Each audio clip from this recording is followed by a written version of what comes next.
like yung pasta sauce. Nakakamiss naman ang luto ni Dad.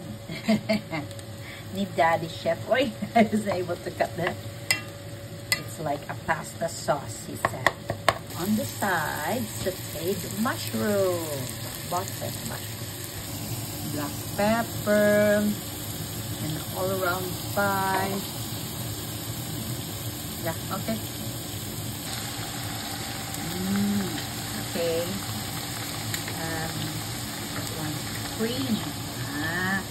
Parang carbonara pala siya. Carbonara style. Pasta, mushroom, and meat. Ayan.